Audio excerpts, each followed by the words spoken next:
Fala galera do primeiro ano, tudo bem com vocês? Eu espero que sim. Aqui é o professor Edgar para mais uma videoaula de História e hoje a gente vai para a nossa última parte aí da revisão, onde a gente vai falar de Renascimento e Reforma Religiosa ou Reforma Protestante, como queiram, tá? Nós iniciamos, né, falando então da origem, onde é que vai se originar esse Renascimento, né? Onde é que vai ter origem aí uh, o Renascimento na Europa. Essas origens, obviamente, remetem à Itália. Por que a Itália? Por que a Itália vai ser o berço do Renascimento, né? Porque era ali onde havia as maiores fontes da herança da cultura clássica. Lembrando que o Império Romano ele vai surgir logo depois do Império Grego e vai absorver muito dessa cultura para a cultura romana. Tanto é que a gente fala da antiguidade clássica, ou seja, o que é clássico, é uma coisa exatamente que vem aí de uma cultura greco-romana, ou seja, Grécia e Roma. Além, né, de você ter bastante coisa ali de uma herança cultural da antiguidade colocada em Roma, na Itália, você vai ter também um acúmulo de riqueza pelos mercadores venezianos e genoveses, né, que vão, obviamente, aí tentar, através da arte, legitimar a sua riqueza e o seu poder.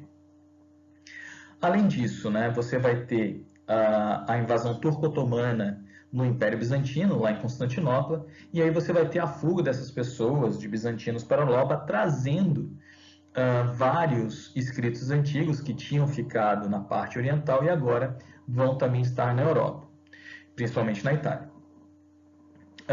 Você vai ter uma disputa aí entre igreja e nobreza, exatamente lá naquela parte da centralização do poder, né? A igreja queria que continuasse tudo fragmentado para ter mais poder, já as nobrezas locais queriam a centralização do poder na mão de um único rei para ter mais poder, e essa disputa, né, vai fazer com que surja uma nova classe aí, que é exatamente a burguesia, que vai apoiar a nobreza nesse processo, e essa burguesia, ela vai precisar, né, legitimar essa riqueza e poder através de algo, e ela vai utilizar exatamente a artes através do quê? Do financiamento dessas artes, através então do patrocinador dos artistas, que é exatamente a figura do mecenas, tá? Então você vai ver desses mercadores aí venezianos, genoveses, vários deles se tornando mecenas, que é exatamente um patrocinador de artistas para simular uma determinada nobreza. Então você entrava na casa, no lar de um burguês da época, você já vai dar de cara lá com um retrato dele, da sua família, exatamente para relembrar o que você também via em palácios da nobreza. Tá? Quais, são quais serão as características que a gente vai observar, né, nesse renascimento aí na Itália, nesse momento? A primeira característica que a gente sempre tem que falar quando a gente fala de renascimento é o antropocentrismo, que é o homem como medida de todas as coisas. Antes do renascimento, você tem toda uma explicação da realidade colocada ainda num pensamento teológico, teocentrista, ou seja, colocando Deus no centro das coisas. A partir do renascimento, você tem aí colocando o homem como medida de todas as coisas, então o homem vai ser capaz de fazer, de realização perante a visão da igreja, né? Você tem também o racionalismo, a tentativa, né, de explicar os fenômenos naturais a partir da razão e da ciência, e não mais só de natureza divina. Você vai ter o naturalismo, que é a observação da natureza e seus fenômenos, e o hedonismo, que é a busca pelo prazer nas coisas mundanas. O humanismo, tá? Seria a consciência do renascimento, a união de todas aquelas características que eu falei antes, tá? É exatamente a oposição ao teocentrismo. Porém, você vai ter duas correntes, um humanismo cristão, que vai tentar articular um pensamento mais racional, mas ainda ligado à igreja, e um humanismo pagão, que vai exatamente contra os preceitos religiosos, tá? E muito desse humanismo estava vindo da revisão de textos antigos, por isso que a gente fala de que é um renascimento, que vai trazer essas ideias novamente, tá? Vai trazer essas ideias da antiguidade para o presente, então é como se essas ideias renascessem, ok? E aí, só para lembrar que essa revisão de textos antigos se dá exatamente dentro dos mosteiros, dentro da Igreja Católica, que vai financiar muito aí essa reescritura, né? Então você vai ter lá os monges copistas, que serão os monges que irão copiar esses escritos antigos agora para o seu tempo. Quais são as fases do Renascimento na Itália? Você tem o Trecento, que é da literatura, que você vai ter ali então o surgimento da Divina Comédia de Dante. O Quattrocento, que é o ápice dos estudos gregos, você vai ter ali muita criação de uma estatuária, né?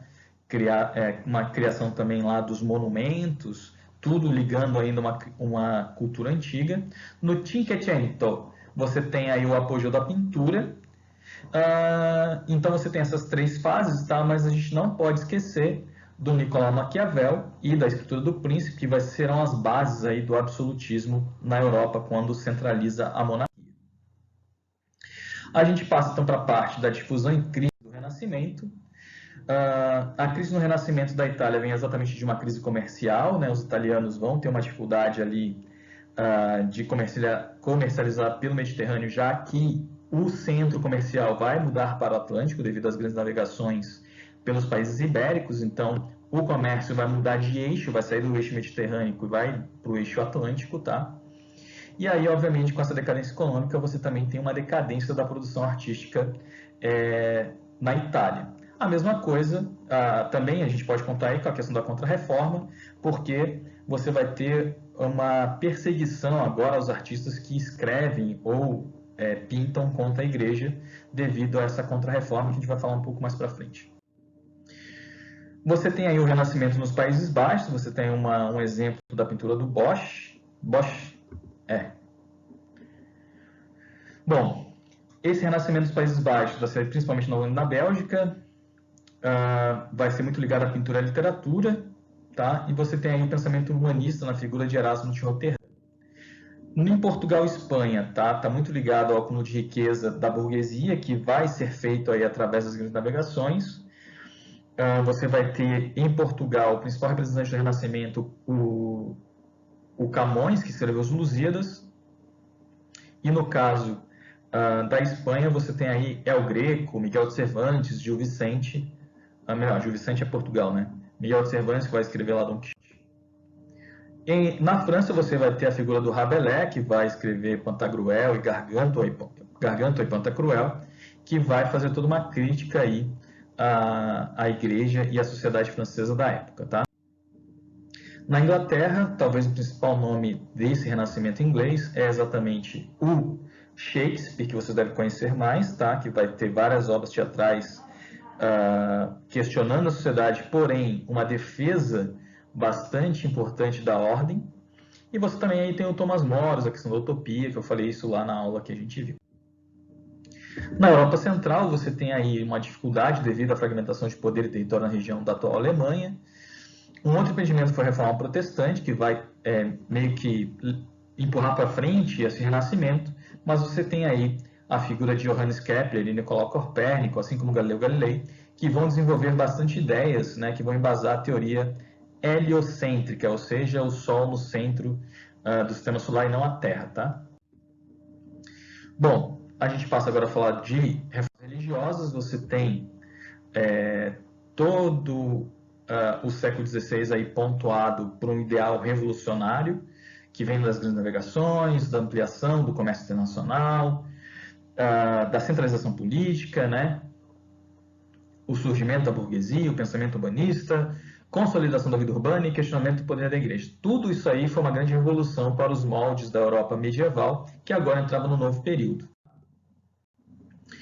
Você vai ter a ruptura dessa unidade religiosa, e aí você tem as figuras, né, que vão, digamos assim, criticar alguns dogmas e rituais da Igreja Católica, que são chamados também de precursores das reformas, como John Wycliffe, Johann Hus e Erasmo de Roterdã, tá? Até que na Alemanha surge aí o Lutero, que vai ter toda aquela questão lá contra as indulgências, vai remontar, digamos assim, vai escrever 95 teses, vai se posicionar contra, ele vai ser excomungado. E aí ele sendo excomungado, ele vai traduzir a Bíblia para o alemão, porque ele acreditava que cada pessoa poderia ter a sua própria interpretação da Bíblia, tá? Até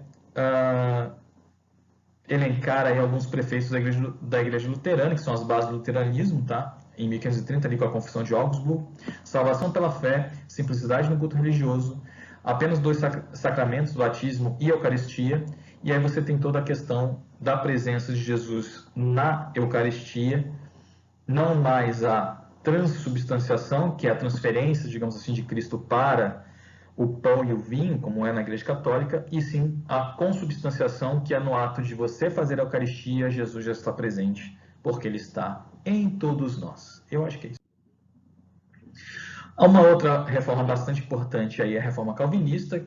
O João Calvino é francês, porém ele vai ser perseguido na França e vai acabar se refugiando em Genebra, na Suíça.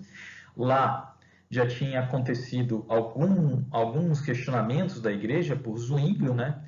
E aí você vai ter a instituição da religião cristã em 1516, que vai aí dar início a uma ditadura religiosa, porque os calvinistas são mais radicais, digamos assim, do que os luteranos, tá?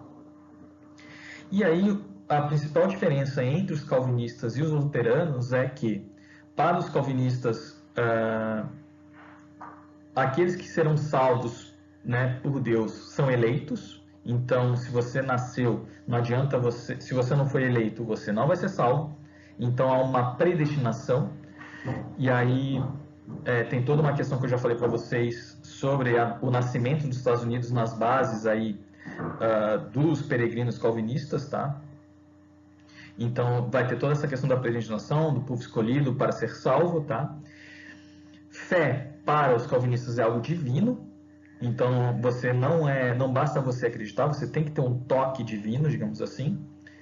E aí, em cada lugar por onde passou a igreja calvinista, surgiram aí as ramificações, digamos assim, desses calvinismos. Por exemplo, na Holanda eles eram chamados de reformados, na França de huguenotes, na Inglaterra de puritanos e na Escócia de presbiterianos, tá? Então, uma coisa que eu queria deixar bem clara aqui para vocês é que essa distinção. Para Lutero, bastava você rezar e ter fé que você seria salvo.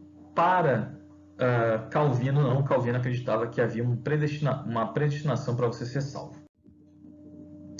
E por último, né, você tem o surgimento aí da igreja anglicana, com toda a questão lá familiar da dinastia Tudor, o rei Henrique VIII querendo se separar da rainha Catarina de Aragão, né?